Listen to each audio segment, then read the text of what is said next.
We got big war news. Shout out to Raymond G. Stanley Jr. super chatting this. This is from defensenews.com. House drafts bill to strike Iran proxies amid Israel-Hamas war. Ladies and gentlemen, we are on the precipice right now. House Republicans are running a military authorization that would allow President Joe Biden to strike Iran-backed proxy forces throughout the Middle East if the Israel-Hamas war escalates into a broader regional conflict. Foreign Affairs Chairman Mike McCall of Texas told Defense News on Tuesday he's drafting the bill in case Lebanon's Iran-backed militant group Hezbollah steps up its attacks on Israel. The prospect of escalation comes as Israel continues its week-long aerial bombardment, et cetera, et cetera.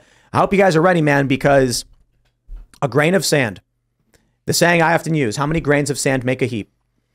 Where's the off-ramp? As to quote Phil Labonte, if we're at the point where troops are being readied for deployment, 19,000 personnel already there, two carriers, Biden is en route, the peace talks, the humanitarian aid summit in Jordan is canceled, you've got some kind of riot erupting in Jordan, trying to storm the Israeli embassy, and now the House is saying we better draft a military authorization to strike Iran. Yeah, so just kind of for background with me a little bit, I had worked on the Hill on the House Foreign Affairs Committee. And so this is an AUMF, right? This is authorization use of military force. These have generally been completely open-ended. We literally fought a global war on terror for over 2 decades with the last AUMF. So where does this end? What's the and I don't see the legislation in front of me. I don't know what the language says. This is a slippery slope. This can be a very slippery slope. We fought and died and, tried to eradicate, obviously, terrorism all over the globe. And it was very open-ended. Obviously, we were attacked. We had a very, obviously, emotional response over that, rightfully so. But that AUMF continued on for a very long time. Very long time. And if I remember correctly, it's still on the books now. I want to give a shout out to another super chatter, Cold Leftovers, who made a good point. Joe Biden's heading to Israel right now. He's flying into Israel. Rockets are currently flying through the air. The super chat mentioned nothing bad needs to happen to Joe Biden. A rocket just targets or explodes or in some way causes some kind of interaction with Air Force One. That's it. Air Force One forced diversion after Hamas rocket nearly strikes U.S. President Cassius Belli. It's almost like they're provoking that. Just sitting him there. Right. If a rocket in any way threatens the presidential dispatch or whatever, that's all that they'll need to say. Look, they tried to kill our president.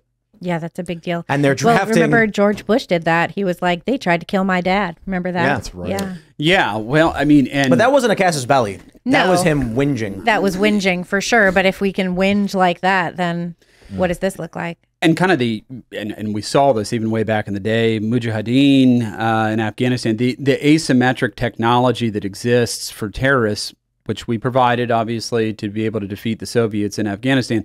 The Stinger missile, these are heat-seeking missiles, which literally rocket-fired. It's a man-pad, as they call it. Anybody, really. I mean, it's got a seeker. It's pretty easy to use. They're all over the place. The Russians, formerly the Soviets, also manufactured them. The SA versions. They're all over the place, right? Now, look, obviously, there's countermeasures in Air Force One and all these other things. It does make me think, are they moving like these strike carrier groups there also because he's going there? Interesting. Right. Is that part of the reason? Like how long I don't has know. he been planning to go there? Yeah, because they moved the aircraft carriers like a good few days ago at this point. Wasn't it over the weekend, Saturday? I'm not sure. Yeah, and they do have a ballistic missile defense system on these destroyers, right? So you got the BMD ballistic missile defense destroyers attached to strike carrier groups, which are part of that larger group of ships that go. Is that, I don't know. It's just an open question. Is that part of the reason they're there so Joe Biden can go to Israel? Yeah, I don't know. I don't know. It does make sense. But it also there doesn't seem to be any reason, like Tim was saying, there doesn't seem to be any reason that he has to go to Israel. You got a phone? There's like just no reason for that. I mean, how many times could you schedule a meeting with someone to have in person and then you just call them via, you know, pick your video conferencing Or app? how about he meets with all of these world leaders in Egypt, in Cairo, Right. Yeah. somewhere more secure. Or Still literally right anywhere. there. I mean, Like, the they could carrier come group, here. the carrier group is right there next to Israel, Egypt, etc. They could easily land in Cairo and have the meeting there.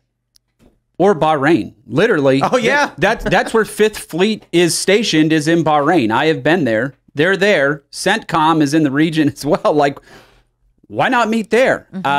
Just, you know, I mean, but this guy, you know, he's got this Napoleon complex as it relates to his power and strength and everything else, that I think that's kind of part of it. And, you know, I think in the back of his head, Donald Trump's always kind of eating at him in a little bit, because Trump himself projects strength. He does. Biden falling down a set of stairs about every 2 months certainly doesn't, right? And maybe that's part of the thing. I'm going to roll 2 strike carrier groups in here. I'm going to fly in. Here comes President Biden, you know. But is he even making the decisions? Yeah, right. I was just saying, I don't know. Yeah. Riley's being very kind by saying Biden has his own thoughts going on. Yeah. You know, but I was also thinking today about when Trump went and met with Kim Jong-un. You know, that was like a great He image. walked across the DMZ. But way different Yeah. situation. there was It wasn't a war. It is a war. But right, but then there's when like he went, periodic armistice or whatever you want to call it. Right. Donald Trump meeting and walking, you know, what did he walk, like 100 feet or something? Something like that, maybe. Is an effort towards peace at a time when bombs aren't being dropped by multiple countries, Right. and you know, it's just not the same. kind of a smart move. Yeah. you know, Well, on his in this, part. it's Donald Trump was meeting specifically with the enemy leader to negotiate peace. This is Joe Biden meeting with one faction's leader at a time when rockets are being fired back and forth. Right. And there's tens of thousands of them aimed at Israel to their north with Hezbollah. And, you know, I mean, for me, it's hard to believe just a few years ago. I mean, Donald Trump was the peace president. There was no wars. We're not dealing with any of this stuff when he was president. And I mean, that's for a reason. I mean, people see us right now, I think, around the world, and they see an opportunity. They see an opportunity to do this stuff. When he was speaking in Iowa, Trump, was it yesterday he was speaking in Iowa? He had 2. I think so. Yeah. He said, my personality kept us out of war. That's right. And he's true. definitely not wrong about that. No, for sure. Yeah, he's Well, definitely right about that. I'm curious to see what would happen to these Republicans who vote in favor of another AUMF. I mean, look, they know they can't beat Trump. There's a reporting in the Wall Street Journal today.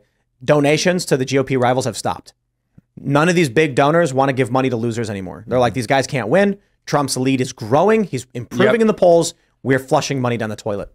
Yep. People who are voting for Trump do not want foreign intervention. They do not want more war. They do not want World War III. I'm wondering what's going to happen to the GOP members.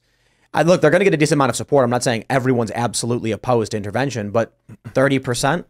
I mean, this could cost some of these guys their reelection. The GOP was a joke. Going to that debate, I mean, no one had a presence at all.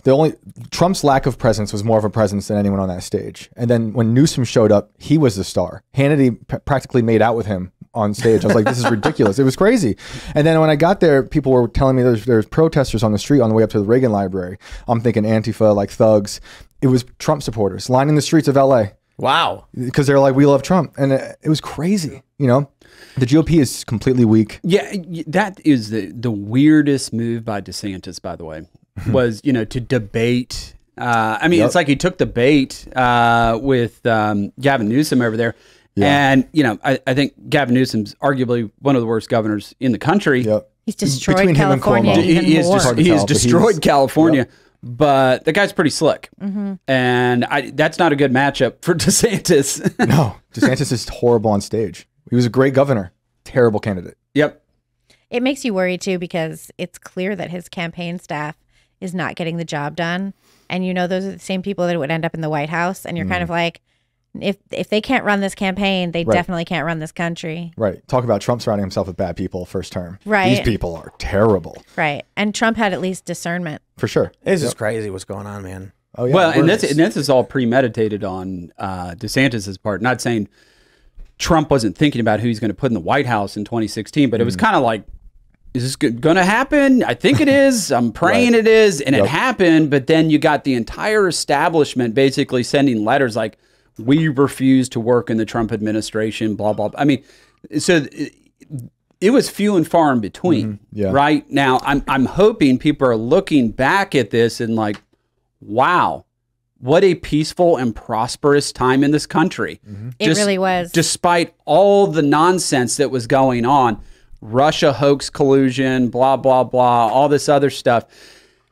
I mean, it really was a prosperous and peaceful time for this country. I often think over these last few years of Trump's State of the Union that he gave right before COVID happened.